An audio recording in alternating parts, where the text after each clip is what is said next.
प्यारे बच्चों नमस्कार। आज बस बिना किसी मुद्दे पर आपसे बातचीत करने का मन है। काफ़ी दिन हो गए हैं हम एक दूसरे से मुखातिब नहीं हुए हैं। आपके ग्रेड फर्स्ट ग्रेड सेकंड के एग्ज़ाम्स हैं वो ऑलमोस्ट हो चुके हैं और मोटे-मोटे तौर पे आपकी पिक्चर भी आपके सामने है कि अभी आपको क्या करना चाहिए। बहुत सारे बच्चों के मैसेजेस आते हैं कि सर हार से गए हैं, पेपर ख़राब हो गए हैं, अंडर परफ़ॉर्म कर दिया है तो अब क्या करें? तो देखो, this is a part of life. हर एक व्यक्ति कभी भी संतुष्ट नहीं होता है। किसी को मिलने के बाद किसी को नहीं मिलने और किसी को मिलकर खोने, सभी प्रकार से असंतुष्टि का भाव सदैव उसके मन में रहता है। ये निश्चित है कि व्यक्ति जो है सफरिंग अर्थात दुखों में रहता है और दुख हमारे कभी परमानेंट नहीं होते हैं, दुख अस्थायी होते हैं। जैसे ही हमें एक नई वजह मिलती है उसके साथ ही हमारे पुराने दुख हैं वो डाइवर्ट होके किसी नए निवेश में चले जाते हैं और एक नई उपलब्धि हमारी हो जाती है। तो कई बार निराश होना, दुखी होना किसी सकारात्मकता का संकेत होता है जिसे हमें पहचान कर सही समय पर उसे निवेशित कर देना चाहिए ताकि हमें दुखों की एक अनवरत श्रृंखला का सामना नहीं करना पड़े। दुख तो सबके हिस्से में आएंगे। जो आपको संपन्न दिखते हैं वहां भी दुख है। किसी को मानसिक स्वास्थ्य की प्रॉब्लम है, किसी को शारीरिक स्वास्थ्य की प्रॉब्लम है, किसी को आर्थिक पहलू में समस्या है, किसी को सामाजिक समायोजन की समस्या है, किसी को मानसिक अवसाद है, कोई बिना वजह ही दुखी है। भारत में ऐसे बहुत सारे लोग हैं जो दुखी हैं लेकिन उन्हें नहीं पता है अवसाद में है, मतलब अवसाद में है या डिप्रेशन में है, लेकिन उनको ये नहीं पता है कि वो डिप्रेशन में है। हमारे यहाँ पर इन सब चीज़ों को डिस्कस ही नहीं किया जाता है। एक्चुअली इसको बुरा माना जाता है, एक नेगेटिव सेंस में लिया जाता है। तो ये सब चीज़ें सभी के साथ होती हैं। हर एक व्यक्ति को किसी न किसी मामले में कहीं न कहीं डिसअपॉइंटेड होना पड़ता है। तो ये कोई मसला नहीं है एक्चुअली। लेकिन फिर भी अब मैं सिंपल सी बात करूँ, बहुत सारे लोग हैं इस दुनिया में जो अलग-अलग तरह की समस्याओं से जूझ रहे हैं। और ऐसी समस्याओं से जब अगर हमको ऊपर आना है तो निश्चित रूप से हम ये देखें कि हमें कुछ ऐसा करना चाहिए जिससे कि हम अपना एक बेहतर जो है फ्यूचर बना सकें। और उसमें सबसे इम्पोर्टेंट चीज है अनवरत संघर्ष करते रहना। लगातार हमें अपनी गति के साथ में अपने कार्य में जुट जाना चाहिए क्योंकि यही एक माध्यम है जिसके माध्यम से हम लोग अपने पुराने निर्णयों के अफसोस और फिर बार-बार उनकी पुनः स्मृति होना और उनके ऊपर अफ़सोस करना, इन सब की कीमत हम कब तक चुकाएँगे? तो हमेशा इतिहास गवाह है कि वही व्यक्ति सम्मान पाता है जो वक़्त का सम्मान करता है। अगर आपने वक़्त को खो दिया तो वक़्त आपको खो देगा, ये निश्चित है, ये तय है। हमारे पास समय ज़्यादा नहीं होता है। हर एक व्यक्ति का समय निश्चित होता है। भले ही हमें लगता है कि हमारे पास बहुत समय है, लेकिन अगर आप एक इंटेलिजेंट कैलकुलेशन करें तो हमारे पास में टाइम बहुत ज़्यादा नहीं होता है। क्योंकि लाइफ बहुत बड़ी नहीं होती है एक्चुअली। हर एक व्यक्ति की लाइफ जो है उसका एक स्पैन जो है वो बहुत छोटा होता है और एक लिमिटेड टाइम स्पैन में अगर हम थोड़ा बहुत इस तरीके से अगर खो देते हैं तो फिर कोई मतलब नहीं है। तो अफसोस वाली जो बातें हैं उनको छोड़ के आगे बढ़ना सीखो। आप फंसो मत चीजों में, क्योंकि आज जो आप करेंगे कल उसका मिलेगा। जो आपने कल किया था उसको आज आपने प्राप्त किया है, चाहे अच्छे और बुरे रूप में जैसे भी हो। हमारे प्रयास कैसे रहे इनकी समीक्षा होनी चाहिए और हमारी कमजोरियों को स्वीकार भी करना चाहिए और जो हमें बेहतर दे सकते थे वो हम नहीं दे पाए तो उसको अब देना चाहिए। बहुत सारे लोग हैं जो सफलता में ऐसे फिसल जाते हैं। कोई रेडियो जॉकी बनना चाहता है और वो सुपरस्टार बन जाता है। कोई पता नहीं कुछ छोटे मोटे काम करना चाहता है, वो बड़ा स्टार बन जाता है। दुनिया में सबके लिए संभावनाएं निरंतर अनवरत बनी रहती हैं। ये अनंत संभावनाओं का संसार है। इसमें कभी भी व्यक्ति समाप्त नहीं होता है। व्यक्ति सदैव जीवित रहता है। अपने वैचारिक स्तर से व्यक्ति हारता और जीतता है। मन के जीते जीत है, मन के हारे हार है। जो कहावतें हमारे बुजुर्गों ने हमें बताई हैं वो केवल जुमले नहीं है, वो वास्तविकताएं हैं, वो व्यवहारिक जीवन की सच्चाई है एक्चुअली। तो सबसे बड़ी चीज यही है कि आप अपना मूल्यांकन सदैव एक शत्रु की तरह करें। जैसे आप किसी दूसरे व्यक्ति को जिसको आप पसंद नहीं करते, उसकी कमियां ढूंढते हैं और बाल की खाल निकालते हैं, ठीक इसी प्रकार से अगर आपसे गलती हुई है तो आप अपना मूल्यांकन एक अपने शत्रु की तरह करिए। आप में जो कमियां हैं उनको आप स्वीकार कीजिएगा, उन्हें दूर करने की जो कार्यवाही है उसको शुरू करें। हमें खुशफहमी में जीवन कभी नहीं जीना चाहिए। हम गलतफहमी का इलाज तो कर सकते हैं, लेकिन खुशफहमी का नहीं कर सकते। जो चीज वास्तव में गलत है लेकिन हमें एहसास ही नहीं हो रही है कि हम गलत दिशा में जा रहे हैं, ये बहुत बुरी बात होती है। कोई भी व्यक्ति परफेक्ट नहीं होता है, भेड़ चाल का शिकार नहीं बनना। सबसे बड़ी चीज कंपटीशन में यही होती है कि बहुत सारे लोग क्या कर रहे हैं, अगर मैं वही करूं तो निसंदेह मैं भी उसी भीड़ का हिस्सा हूं, मैं भी उसी भेड़ चाल में हूं। आप अपना यूनिक कर सकते हैं, बहुत अच्छा कर सकते हैं, जो औरों से बिल्कुल अलग हो सकता है, क्योंकि सक्सेसफुल लोग जो हैं उनका रेशियो बहुत कम होता है। और ये किसी भी कंपटीशन में, लाइफ में, सभी जगह है। कामयाब व्यक्तियों की संख्या कम होती है और नाकामयाब व्यक्तियों की संख्या ज्यादा होती है। जो भी नैरेटिव्स बनते हैं वो सब नाकामयाब लोगों के द्वारा बनाए जाते हैं। कामयाब व्यक्ति कभी भी अपनी सफलताओं को साझा इतनी ईमानदारी से नहीं करते हैं, और इसी का खामियाजा जो है वो हमारे उन अबोध बालकों को उठाना पड़ता है, जो इस चमक दमक में, इस एक झूठे आभा मंडल के अंदर स्वयं को काल कलवित कर देते हैं। समस्या यहाँ पर यह है कि वैल्यू जैसी चीजें आज हमारे यहाँ पर बहुत मुश्किल से मिलती हैं। जिनको हम नैतिकता बोलते हैं, जिनको हम सद्गुण बोलते हैं, जिनको हम भाईचारा बोलते हैं, ब्रदरहुड बोलते हैं।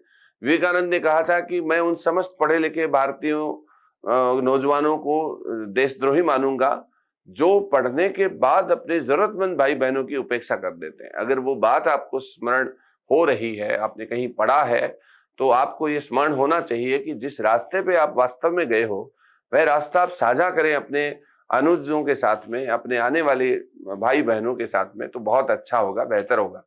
अगर मैं ही मेरे मुंह से ये कोई बात कहूं कि आपको ऐसा नहीं करना चाहिए, तो आपको ये लगेगा कि नहीं यार, सर को पता नहीं है, या फिर सर को कोई हमारे से कोई प्रॉब्लम है।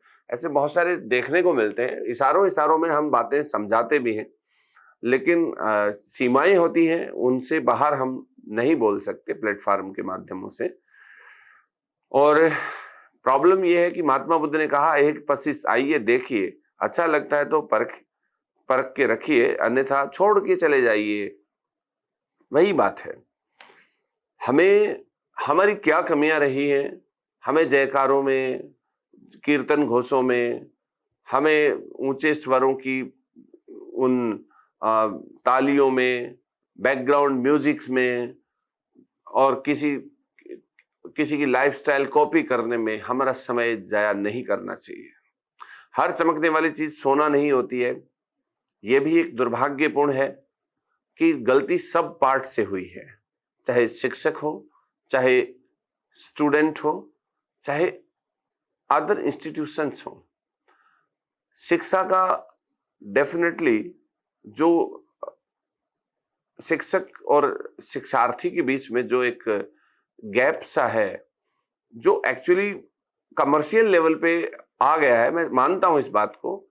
बच्चे के मन में अपने टीचर के प्रति जो रेस्पेक्ट है वो उस लेवल की नहीं है जो कभी हुआ करती थी, और यही कारण है कि उसका अधिगम इतना माधुर्यपूर्ण तरीके से नहीं होता है। बच्चा भी ये सोचता है कि मैं टीचर के पास में पढ़ रहा हूं तो टीचर को मैं पैसे दे रहा हूं, इसलिए मैं पढ़ रहा हूं। इस भाव से ज्ञान कभी प्राप्त नहीं होता है। एक तपस्या के तौर पे पढ़े, एक ब्राही भाव के साथ पढ़े, एक शरणागति भाव के साथ में अपने शिक्षक के सामीप्य में रहें, और एक रचनात्मक तरीके से पढ़े। नौकरी के लिए नहीं पढ़ना चाहिए। मैं हमेशा बोलूंगा, आप किसी भी सब्जेक्ट को पढ़ते हो उसको डेप्थ में पढ़िए, एक व्यापक स्वरूप में पढ़िए, उसके आगे पीछे ऊपर नीचे की बातें सोचिए, उस तथ्य का कोरिलेशन कीजिए, तब आपका एक नया सवाल पढ़ने का एक नया स्टाइल डेवलप होगा। दुर्भाग्य से 2010-11 के बाद में जो हमारे भर्ती हुई हैं उनमें एमसीक्यू पैटर्न्स हैं सभी में, और इस कारण से टीचर की भी अपनी सीमाएं हो गई हैं। वहां एक्सप्लेनेशन, व्याख्याएं, अवधारणाएं, एनालिसिस, ये गायब हैं और मार्केट की रिक्वायरमेंट के हिसाब से टीचर ने अपने आप को इसी तरीके से तैयार भी कर लिया है। अब उस तैयारी में उस टीचर की भी गलती नहीं है, क्योंकि उसने वैसी परीक्षाएं पास करके अपना करियर बनाया है। और अब वही टीचर आपको इस तरीके से पढ़ाए, उसके लिए उसे थोड़ी मेहनत करनी पड़ेगी। इसलिए व्यक्ति कभी भी अपना स्वभाव या अपनी तैयारी का स्तर नहीं छोड़ना चाहता है, लेकिन ये जरूरी है, बदलते हुए पैटर्न डिमांड कर रहे हैं कि टीचर्स को भी अपडेट होना पड़ेगा, स्टूडेंट्स को भी होना पड़ेगा, और दोनों के साझा प्रयास से ही ये जो शिक्षा के क्षेत्र में एक अशांति का सा माहौल जो है, या जो एक अवधारणा बन गई है कि नहीं साहब आउट ऑफ सिलेबस आ रहा है, वो ठीक होगी। अब आप देखिए आउट ऑफ सिलेबस क्या होता है। अगर आप किसी भर्ती परीक्षा में 2-3% लोगों को सेलेक्ट करना है, तो उसके लिए भर्ती परीक्षा का पेपर किसी भी स्तर का हो, सेलेक्ट तो वो 2-3% ही होंगे। अगर आपने इजी क्वेश्चन पेपर को हल कर लिया तो आप कुछ समय के लिए खुश हो गए हैं कि आपने बहुत सारे प्रश्न कर लिए हैं। लेकिन जब शॉर्टलिस्टेड होगा मेरिट, तो उसके अंदर आएंगे तो वो 3-4% ही ना। ऐसे थोड़ी ना है कि हर जैसे मान लो कि बहुत पेपर इजी है, 80% तक स्कोर कर रहा है कोई भी बंदा, तो वो मेरिट जो है वो 90% से 80 के बीच में ही समा जाएगी पूरी। अब वहां पे 78 लाने वाले का कोई मोल नहीं है, सीधी सी बात है। एक पेपर है जो वहां ठीक है लगभग 40% या 50% के बीच की मेरिट में कहीं स्टैंड कर रहे हैं, वहां भी आपका सिलेक्शन हो रहा है। तो भाई यहाँ पे वो बात नहीं है ना कि आपको पर्टिकुलर मार्क्स जो है इस लेवल पे जो मिनिमम है वो तो लाना पड़ेगा। और मिनिमम वाले में भी कई लोग कहते हैं कि ये बहुत ही बुरा पैटर्न है, तो मैं कहता हूँ ये बहुत अच्छा पैटर्न है। इसमें देखो ज्यादा अच्छी संभावनाएं होती हैं, क्योंकि बहुत सारे हर बच्चा परफेक्ट नहीं होता है, और ये मानते हुए कि परफेक्ट नहीं होता है, वो उसी में जीना चाहता है, उससे बाहर नहीं निकलना चाहता है।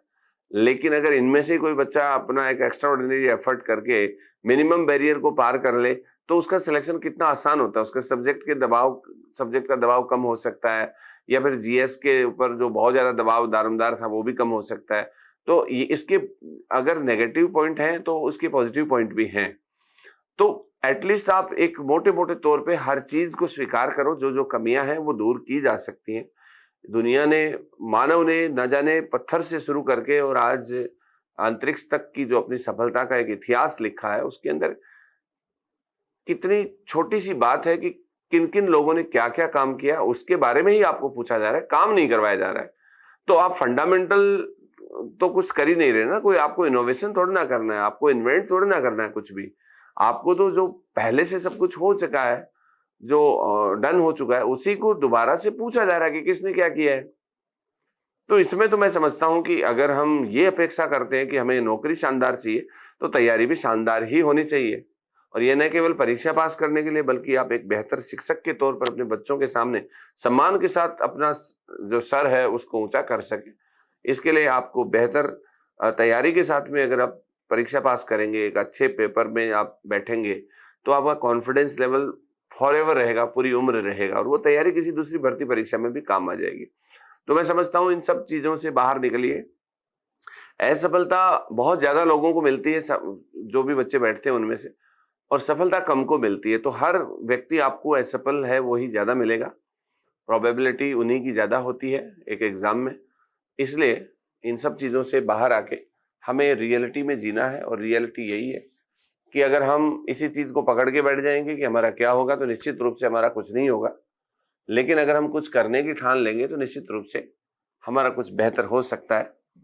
और फिर तुम भी किसी के साथ में अपनी चीजों को पॉजिटिवली शेयर करेंगे कि देखो मैं भरोसा नहीं कर रहा था, जैसे मैंने भरोसा किया तो जो पास होने वाले बच्चे होते हैं वो नॉर्मल ही होते हैं। अब नॉर्मल कोई नहीं होता है, एलियन कोई नहीं होता है, इस दुनिया के ही बच्चे होते हैं। बस उनके जो एफर्ट्स होते हैं वो एक्स्ट्रा ऑर्डिनरी होते हैं, लाइफस्टाइल बहुत ऑर्डिनरी होता है, पढ़ने के तरीके भी ऑर्डिनरी ही होते हैं, बस कंटिन्यूटी में होते हैं और समझ के साथ होते हैं। इतना ध्यान रखना है ना।